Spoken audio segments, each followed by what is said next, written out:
let's warp back to the beginning of the state of play. We were actually watching it in my hotel room.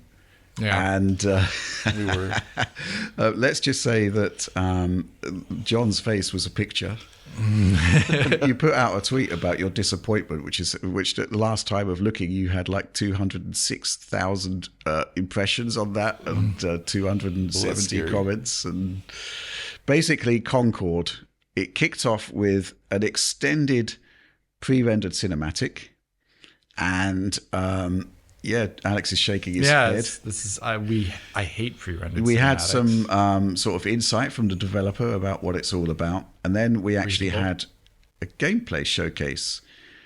John, let's talk about this, because obviously we're not big fans of the concept of introducing a game with a pre-rendered cinematic. Now, we talked about this with Assassin's Creed Shadows. We've talked about this for years. We talked about it for years, most recently with Assassin's Creed Shadows, but this is arguably worse because we had an extended cinematic, which really long. It was extended, which had little relation to the gameplay. We had a short segue from the developers, and then we actually saw the gameplay, which obviously immediately following a cinematic actually looks poor. So it's really not a great way to introduce a game. But the game itself, it's well known that Digital Foundry isn't a big fan of these sort of live service games. It takes something really special like Helldivers 2 to sort of impress us. Yeah, to punch through. Like I like Dark Tide as well too, but that's like mainly because they're like doing good things in a gameplay perspective that I find interesting. But like this looked like, we described it as, we can talk a bit about the CGI in a second, but like just gameplay wise, it really looks a lot like Overwatch. And like it really does. It was, other than like the aesthetic being slightly different because it's not Blizzard-y, like Fortnite-y styled, like, Pixar CGI-esque look. It's more like, I don't know how I would describe it, leaning into that like Destiny, like Guardians of the Galaxy aesthetic. I don't know. It just really didn't do a lot for me, even on the gameplay level. I think so. If you step back, you think about that, this kind of highlights an issue with potentially chasing trends. Overwatch was very popular for a while, right? Marvel stuff was still blowing up all those years ago. And to me, this highlights why these long development cycles really can't support trend chasing. Mm-hmm. Like when you think about it, like something like Fortnite, it's very popular, right? That got lucky because they were making a different game for years. Yes. And then because of PUBG, they decided to take a whiff at this, and they got lucky. I mean, it was not just pure luck. They obviously did amazing. They pivoted very skillfully, but that was not the original plan. Here, it's like, okay, this feels like something where this would have been like, okay, we want to have our own Overwatch-like game. What kind of thing can we do for the themes? Like, well, Marvel stuff, Guardians of the Galaxy's popular. But since that started development, I think like generally people have become tired of Marvel thanks to Disney, just like blowing it out everywhere.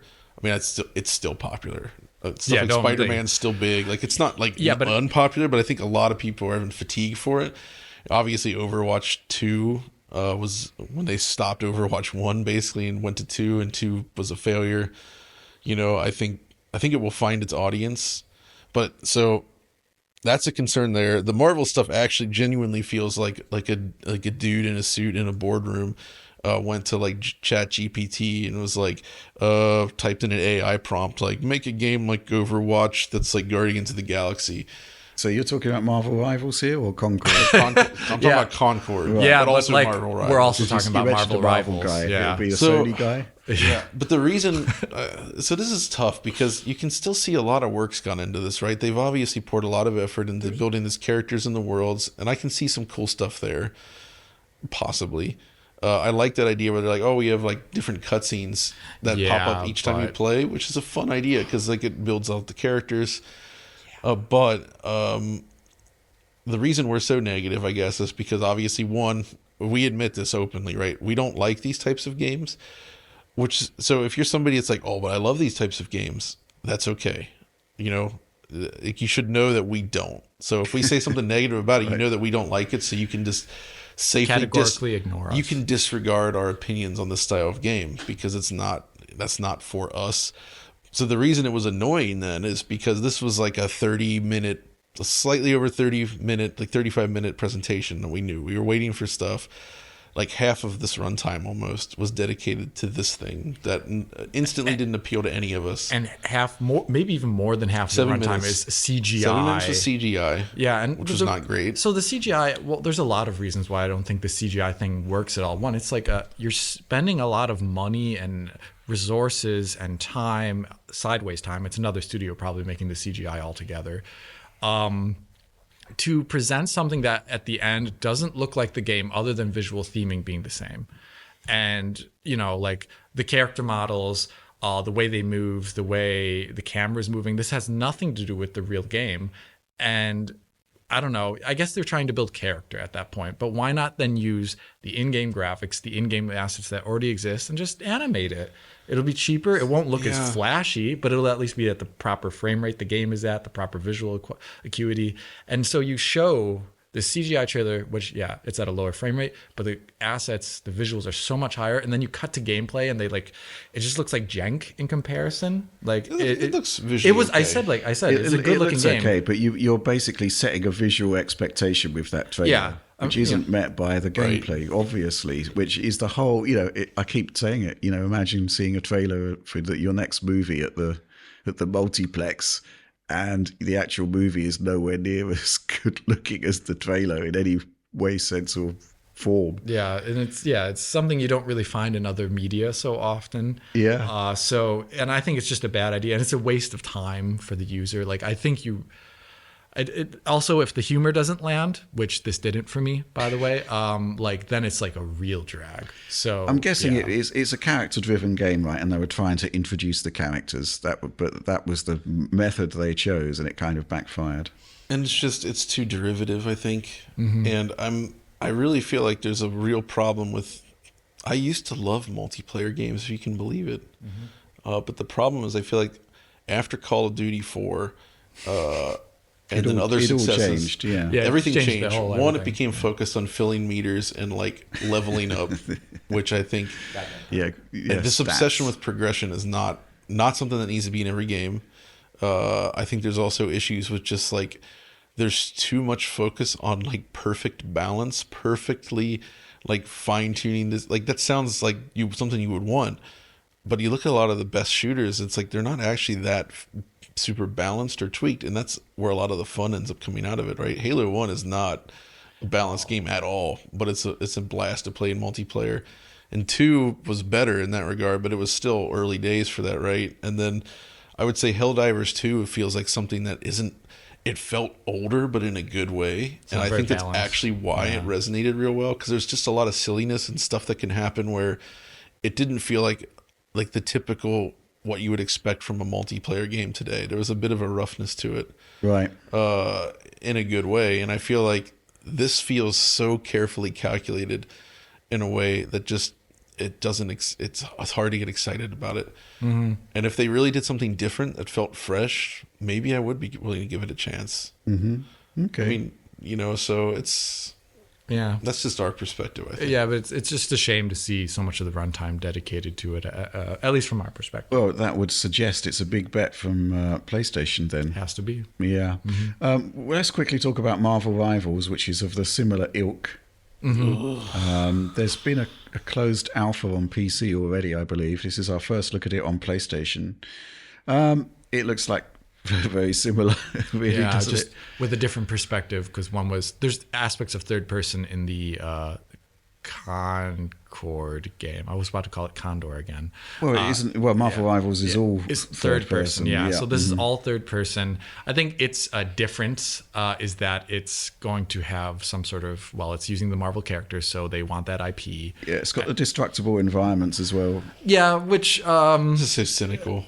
Yeah, I mean, that can be interesting in its own right from a gameplay perspective. You'd expect there to be carnage when a huge amount of superheroes get together, right? And rattle it out. Looked a little bit tame.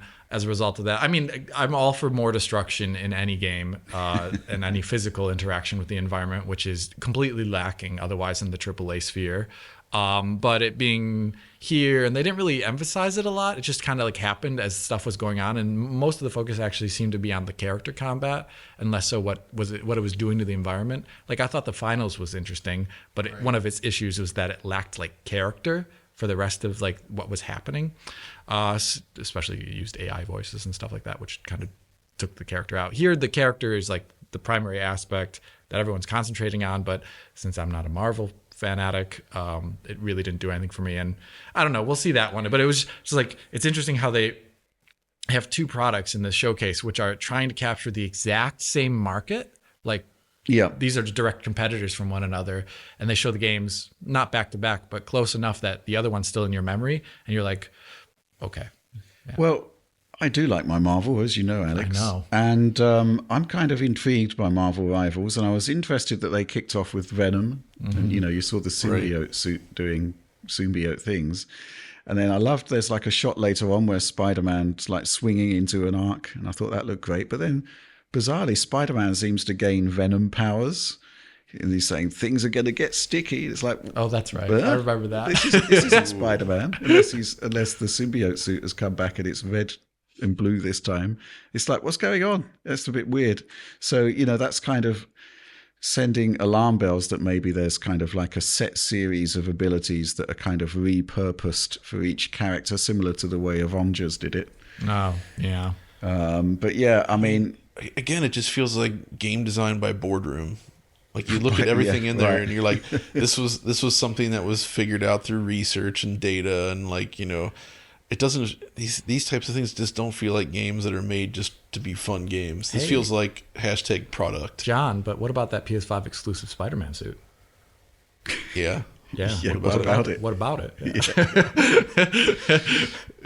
I mean, sorry, we're so cynical about these things. Like the a good random Insomniac Alex interjection. Yeah. Insomniac Spider-Man games also capitalizing on that IP, right? But what they've made is really genuinely great, I think. They make interesting games with it, despite tapping into those IPs, and it feels like they actually they took it and they made it their own thing. Yeah. This genuinely feels just like like an AI prompt game. They literally created their own Spider-Man to the point where that character has appeared in other media, including like comic books and movies. Oh, right. Yeah, that's right. Exactly. Like it's its own thing. And I think that's one of the reasons it's been such a success. It's not just because it's Marvel. Like you can't just say, oh, it's it's just because it's Spider-Man. It's because of what they did with it that made it good. Mm-hmm. And that's where a lot of this stuff falls down. And this just feels like a Boardroom game. I think we're going to play it. It's going to be like closed beta. Oh, we should do it. We should be these grumpy old. You can do one of your dudes. John versus videos. Oh yeah, that'll be fun. That'll be funny.